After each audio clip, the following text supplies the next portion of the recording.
చూస్ country delight, live better. ఇప్పుడే country delight app ని download చేసుకోండి. మీ ఉత్సాహం చూస్తే ఎప్పుడూ ఉత్సాహంగా ఉంటారు, కానీ ఈరోజు మాచర్లకు స్వతంత్రం వచ్చింది. అందరూ కూడా మీ ముఖాల్లో ఆనందం కనపడుస్తూ ఉంది. ఈ ఆనందం శాశ్వతంగా ఉండాలని కోరుకుంటున్నాను.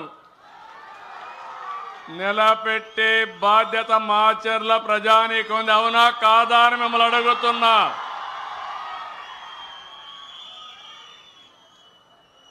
ఎనభై 84 నుంచి చూస్తున్నాను.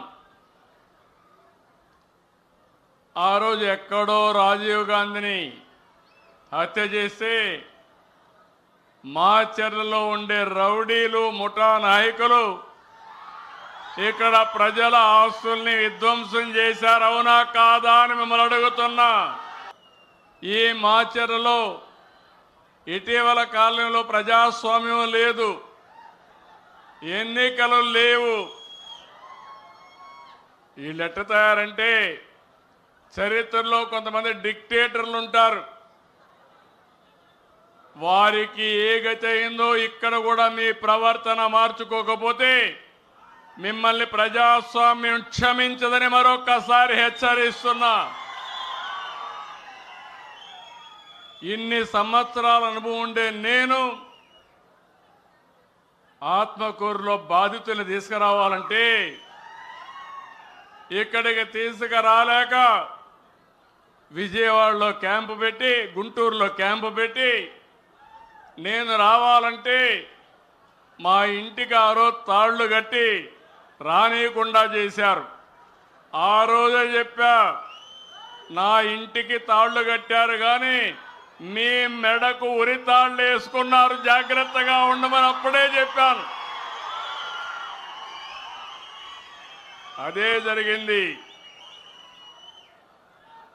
చాలా అరాచకాలు జరిగాయి. మున్సిపల్ ఎన్నికల్లో ఆ రోజు మన నాయకులు వస్తే వాళ్ళ మీద దాడి చేశారు. అందుకే నేను చెప్తున్నా, రాయలసీమలో ముఠాలు లేకుండా చేశాను. ఈ రోజు చెప్తున్నా, పల్నాడులో కబద్దార్ జాగ్రత్తగా ఉండండి. రౌడీజం చేసి, నేరాలు ఘోరాలు చేసి, నేను 14లో ముఖ్యమంత్రి కాదు, 95లో ముఖ్యమంత్రిని. ఆ విషయమే చాలా సందర్భాల్లో చెప్పాను. మంచి కార్యక్రమాలకు రండి, ప్రజల అభిమానాన్ని పొందండి, నేరాలొద్దు, ఘోరాలు చేయొద్దండి, ప్రజలపైన దాడులు చేయొద్దండి.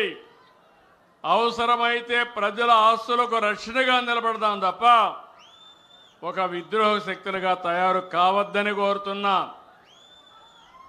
అందుకే ఈరోజు వచ్చింది, ఒక మంచి కార్యక్రమానికి వచ్చాను. స్వర్ణాంధ్ర, స్వచ్ఛాంధ్ర, ఈ కార్యక్రమంలో వచ్చాను. నేను వచ్చింది మీరందరూ ఒకే గుర్తుపెట్టుకోవాలి, నేను వచ్చింది పరిశుభ్రంగా ఉండడానికి చెప్పడానికి వచ్చాను. అంటే చెత్త తీస్తేనే సరిపోదు, ఈడ మనసుల్లో మొత్తం చెత్త ఉండే వ్యక్తులను కూడా పూర్తిగా కడిగేసే తప్ప, ప్రక్షాళన చేసే తప్ప ఈ మాచర్ల బాగుపడదని మరొక్కసారి మీ అందరికీ విజ్ఞప్తి చేస్తున్నా. నేను అందుకని ఈరోజు మీరు గుర్తుపెట్టుకోండి, నేను స్వచ్ఛ ఆంధ్రప్రదేశ్ తీసుకొచ్చాను. ఇప్పటికి 12 సార్లు జిల్లాలకు వచ్చాను. గడిచిన ప్రభుత్వం 85 లక్షల మెట్రిక్ టన్నులు చెత్తంతా రోడ్డు మీద వేశారు, చెత్త మీద పన్ను వేశారు. నేను వస్తానే చెత్త మీద పన్ను తీసేసి 85 లక్షల మెట్రిక్ టన్నులు పూర్తిగా క్లీన్ చేసే బాధ్యత నేను తీసుకున్నాను. చెత్తను నేను క్లీన్ చేశానంటే చెత్త రాజకీయాలను కూడా క్లీన్ చేస్తానని మరొకసారి మీ అందరికీ విజ్ఞప్తి చేస్తున్నా. దానికి మాచర్లలో ఉండే మిమ్మల్ని మొన్న ఎన్నికల్లో చూసా.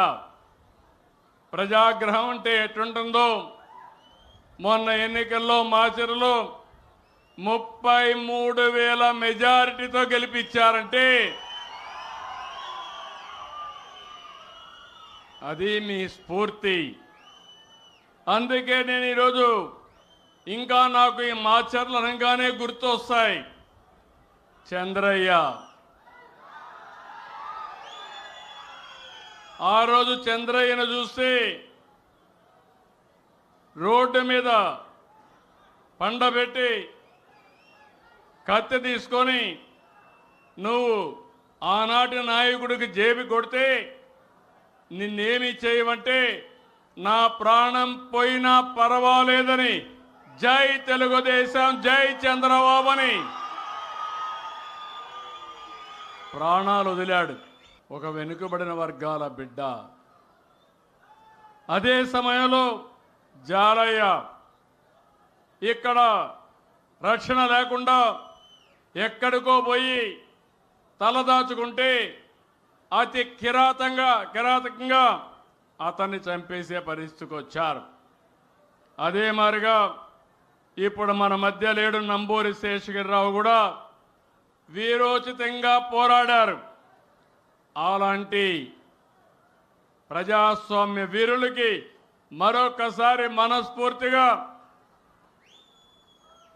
వాళ్ళ సేవలు కానీ అవన్నీ తలుచుకొని శ్రద్ధాంజలి ఘటిస్తున్నానని చెప్పి కూడా నేను మీకు తెలియజేస్తున్నా. అందుకనే ఈ ప్రభుత్వం ఎవరైతే చంద్రయ్య అబ్బాయికి ఉద్యోగం ఇవ్వాలంటే మళ్ళీ క్యాబినెట్ మీటింగ్ తీసుకుపోయి నిన్ననే క్లియర్ చేశామంటే అది ఈ అవసరమైతే అసెంబ్లీలో చట్టం కూడా తీసుకురావాలి. ఈ అసెంబ్లీలో చట్టం కూడా తీసుకొచ్చి వాళ్ళ అబ్బాయికి ఉద్యోగం ఇప్పిస్తున్నామంటే ఎవరికి అన్యాయం జరిగినా ఈ ప్రభుత్వం ఉపేక్షించదు. న్యాయం చేసే వరకు అండగా ఉంటామని మరొక్కసారి మీ అందరికీ హామీ ఇస్తున్నా. 5 సంవత్సరాల్లో చాలామంది నాలాంటి నాయకుడే మాచర్లకు రావాలంటే రాలేకపోయానంటే ఇంకా చిన్న చితక పరిస్థితి ఏంటని అడుగుతున్నా. ఇప్పుడు నేను అడుగుతున్నా, ఈరోజు స్వేచ్ఛగా మాచర్లకు ఎవరైనా రావచ్చునా లేదా అని మిమ్మల్ని అడుగుతున్నాను. సుమన్ టీవీలో మీ పర్సనల్ అండ్ బిజినెస్ ప్రమోషన్స్ కోసం కింది నెంబర్కి కాంటాక్ట్ చేయండి. డ్రగ్స్, గంజాయి లాంటి చెడు వ్యసనాలకు దూరంగా ఉండండి. తాత్కాలిక ఆనందం కోసం జీవితాలని నాశనం చేసుకోవద్దు. డ్రగ్స్ విక్రయాలు, దందాలు నిర్వహిస్తే 180059996969 టోల్ ఫ్రీ నంబర్ కి కాల్ చేయండి. డ్రగ్స్, గంజాయిని నిర్మూలిద్దాం, భవిష్యత్తును కాపాడదాం.